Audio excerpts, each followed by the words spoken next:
అతని ఎదుటికి బొబ్బరించుచు వచ్చెను. యెహోవా ఆత్మ అనగా పరిశుద్ధాత్మ అభిషేకము, పరిశుద్ధాత్మ సన్నిధి, పరిశుద్ధాత్మ యొక్క అభిషేకము అతని తల మీదకి బలముగా ప్రేరేపించగా అతని చేతిలో ఏమీ లేకపోయినను, ఆయుధము లేకపోయినను. కుక్కను కట్టాలన్న కర్ర కావాలి, చిన్న పామును కట్టాలన్న పెద్ద కర్ర కావాలి. కానీ ఇక్కడ బొబ్బరించుకుంటూ వచ్చుచున్నటువంటి ఈ సింహమును చంపడానికి సంసోను చేతిలో ఏ ఆయుధము లేదట. మరి ఎలా చంపగలిగాడు? వెళ్ళిపోతుంది. అసలు కర్ర లేదు, మన దగ్గర ఆయుధం లేదు, వదిలేసి దాని జోలికి వెళ్ళొద్దు, తిరిగి మరలా మనం ఏమైనా చేయొచ్చు అని చెప్పి పక్క నుంచి పోతాం. అంతే కదండి జరుగుతుంది.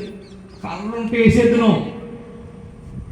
మా నాన్న చెప్తూ ఉండేవాడు, గడ్డి పోస్తుంటే ఏ పాము దాటుకుంటూ వెళ్ళిపోయింది, మేము ఎంతలా ఉందని. పుట్టేసావా అంటే చేతిలో కర్రలేదు, లేకపోతే దాన్ని పని చెప్తున్నారు అనేవాడు. దేవుడికి స్తోత్రం, హల్లెలూయా. ఇక్కడ సంసోను చేతిలో కర్ర లేదు, సంసోను చేతిలో ఆయుధము లేదు, సంసోను చేతిలో ఏమీ లేకపోయినా దేవుని యొక్క ఆత్మ అతను ప్రేరేపించగా ఏం చేశాడంట? వాడు మేక పిల్లను చీల్చినట్లుగా దాన్ని చీల్చేశాడు. ఇక్కడ ఉన్నటువంటి మన జీవితంలో శోధనలనే, ఇబ్బందులు అనేటటువంటి, శ్రమలు అనేటటువంటివి నిన్ను బాధ పెట్టాలని, నిన్ను భయపెట్టాలని, నిన్ను ఈడ్చుకెళ్ళిపోవాలని అవి బొబ్బరించుకుంటూ నీ మీదకి వస్తున్నావేమో. ఆధ్యాత్మిక అర్థం చేసుకో. ఆ రోజు సింహము బొబ్బరించుకుంటూ సంసోను మీదకి వచ్చింది. ఈరోజు సింహమునకు సాదృశ్యమైనటువంటి శ్రమలు నీ మీదకి వస్తున్నాయి, అవమానాలు నీ మీదకి వస్తున్నాయి, నీ కుటుంబం మీదకి వస్తున్నాయి, తెగులు నీ మీదకి వస్తున్నాయి. అవి ఎంత వేగంతో నీ మీదకు వచ్చినా నీవు పరిశుద్ధాత్మను నిలబడి ప్రార్థన చేస్తే వాటిని జయించగలవు. దేవునికి స్తోత్రం. వాటిని నువ్వు ఓడించగలవు.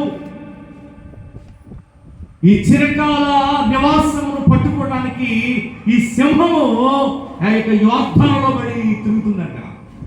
యోర్దాను అనగా మరణము, యోర్దాను అనగా భయంకరమైనటువంటి తెగులు, భయంకరమైన శాపము, భయంకరమైనటువంటి శ్రమకు సాదృశ్యంగా ఉంది. అయితే పిల్లరా, మనము ఈ యోర్దాను దాటుకుని వెళ్ళాలి. మనము ఈ యోర్దాను దాటాలి. మనం ఇప్పుడు యోర్దాను దాటాలంటే దేవుని అభిషేకం కావాలి. యోర్దాను దాటాలంటే దేవుని యొక్క అభిషేకంతో కూడినటువంటి కర్ర మన చేతిలో ఉండాలి. దేవునికి స్తోత్రం, హల్లెలూయా.